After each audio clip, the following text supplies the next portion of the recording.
Hey guys, it's Libby and I'm coming at you today with my winter haul. That's right, I said winter, not a month. I've decided to switch from monthly hauls to seasonal hauls. I didn't buy any books in January, so I was giving that month a skip anyway. And then I realized how nice it is to not have to do a haul and a wrap up and get them out right at the end of each month. That's hard, especially because my wrap-ups are super long. So I'm going to be doing quarterly hauls in 2016, which is only 4 a year instead of 12 a year, which sounds much more manageable.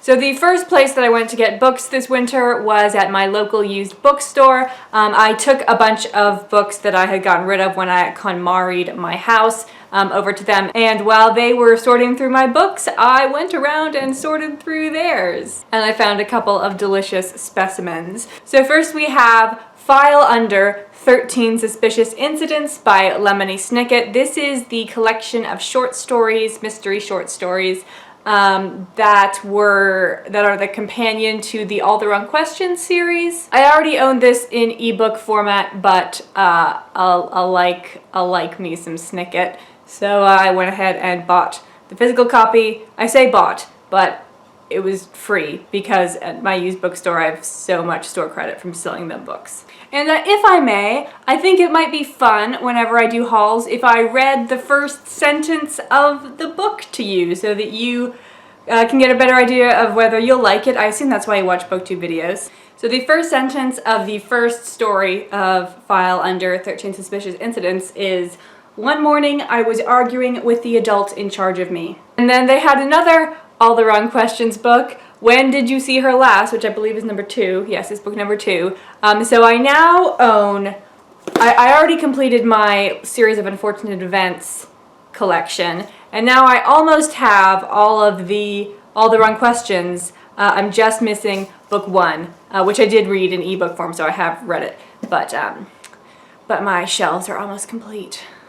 And since I have already read this book, even though it's the second in a series, I can confirm that the first sentence is not a spoiler. So it is, there was a town, and there was a statue, and there was a person who had been kidnapped.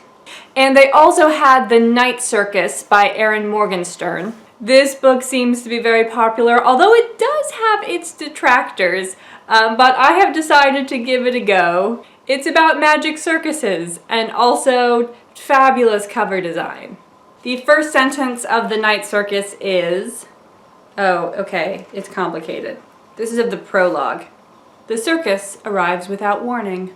Then later in February, I placed an order at Book Outlet to get some more books on the cheap. The first one I got is The Long Mars by Terry Pratchett and Stephen Baxter. This is the third book in their The Long Earth series. And I've been holding off on buying this one because it was only in hardcover and I had the first 2 in paperback. And I'm very sad to say that even though I waited, it still doesn't match. It is bigger. Whoever is publishing Terry Pratchett, who is that, Harper, they've started publishing his books in like a slightly taller than mass market edition.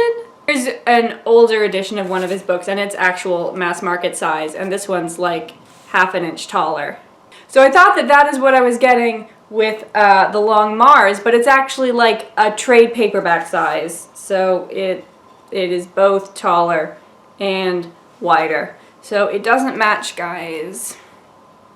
Now, I haven't read The Long Mars or the other previous books in the series, so I'm a bit hesitant to read the first sentence to you, lest it spoil both of us. So this one will have to remain an enigma.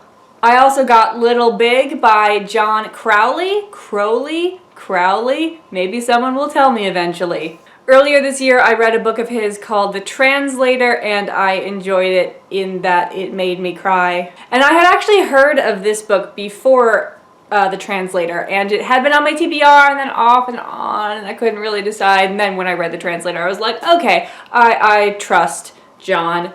So this is a book about people with very excellent names, Smokey Barnable and Daily Alice Drinkwater.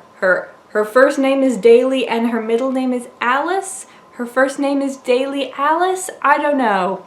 And I think it's either magical realism or slightly weird fantasy in like rural early 20th century America.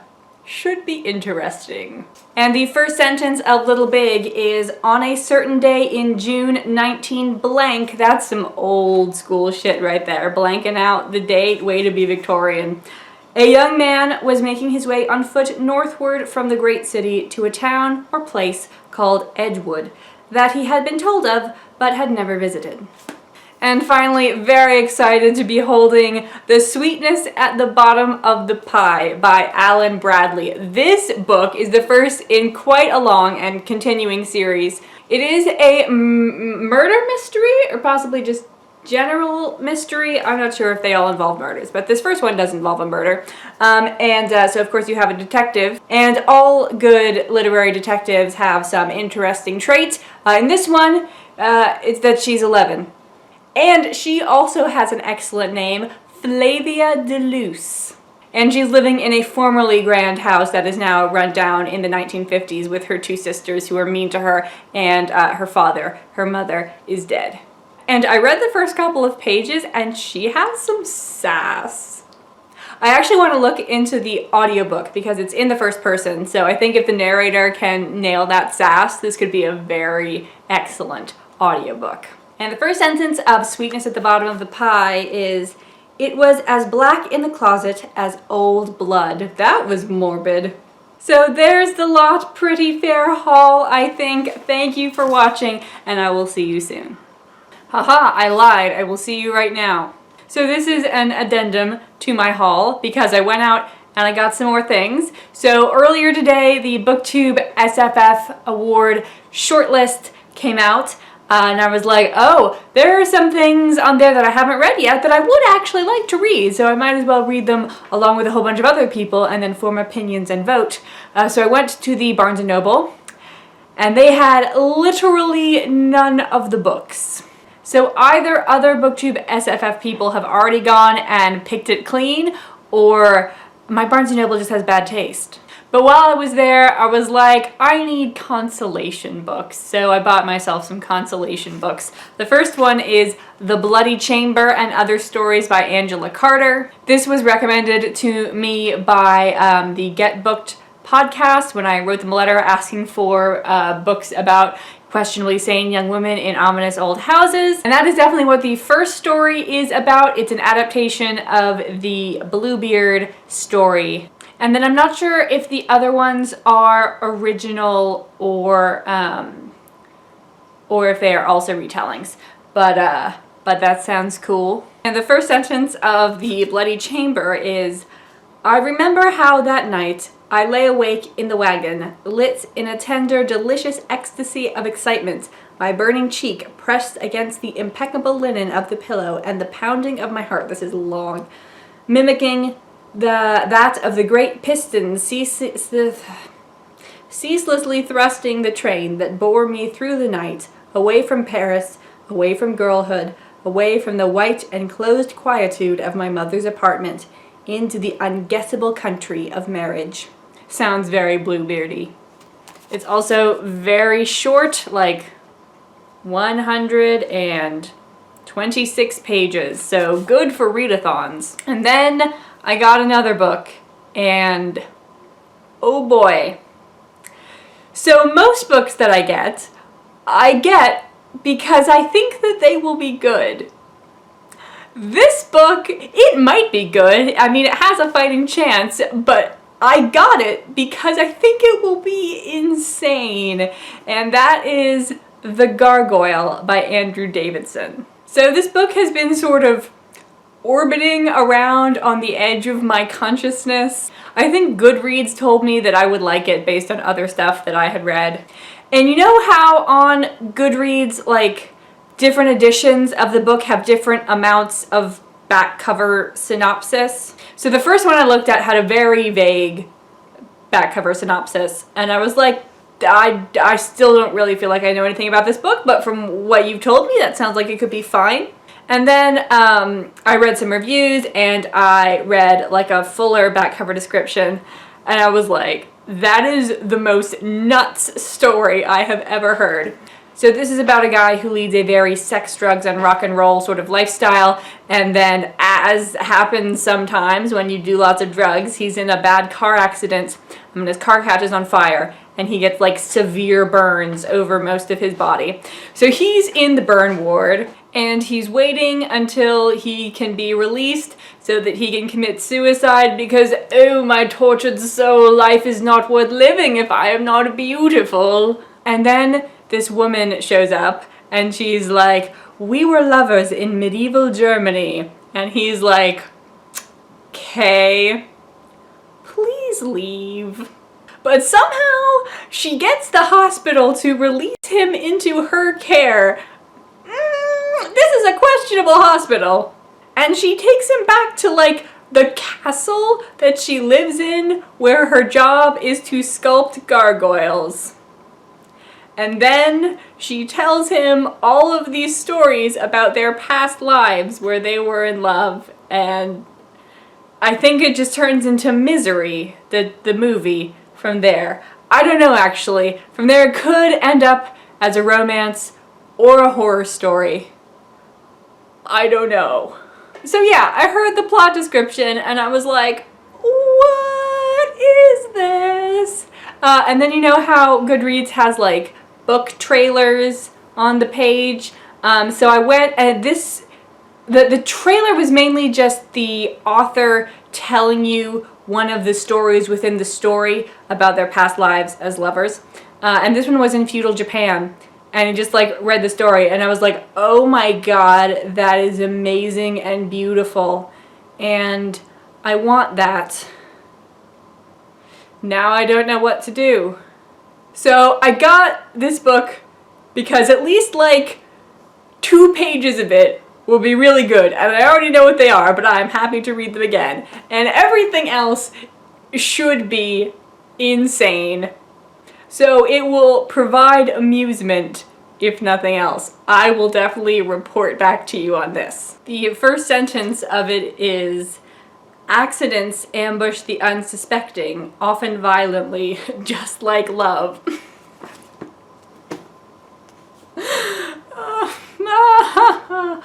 Oh boy. Okay, hopefully I will not go out tomorrow and buy any more books so that I can actually get this video up. So, it is now Tuesday. Tuesday, of course, the day when stores restock. So I went back to Barnes & Noble. Although I only went there because I had to go to Joann Fabric anyway to get some buckram, which they still hadn't restocked.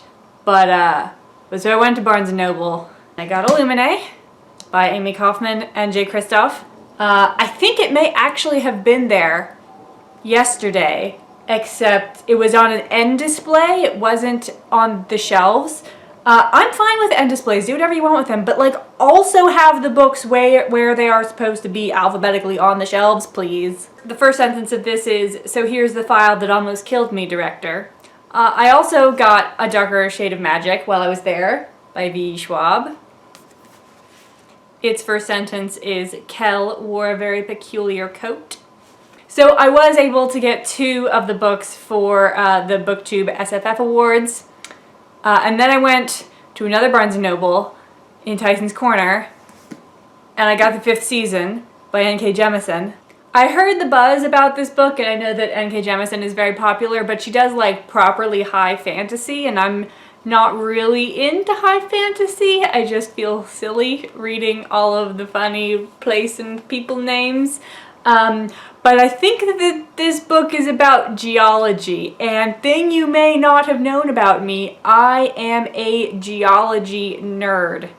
I'm really a humanities type person, but geology is the one science that I can kind of get. Both of my parents worked at the U.S. Geological Survey, and I spent my summers there working in the visitor center, identifying rocks. And back a couple of years ago, right after I took my geology classes, I was able to distinguish most rocks and minerals by sight, and if I could not do it by sight, I could do it by taste. Yes, if you've ever been to the visitor center at USGS headquarters and touched some of the halite, I have probably licked that. Sanitation. This is to say that I like geology, and this is set in a geologically active world. So what's the first sentence? Does it talk about rocks? Everyone else thinks geology is so boring. Like, watch it not be about rocks at all, and I'll be severely disappointed. Let's start with the end of the world, why don't we? So yeah, and then I also found Uprooted by Naomi Novik. Its first sentence is, "Our dragon doesn't eat the girls he takes, no matter what stories they tell outside our valley." So the good news is I will be properly able to participate in BookTube SFF awards this year, since I will be reading at least a quorum of the books in the YA and the best novel categories. And now I am actually done.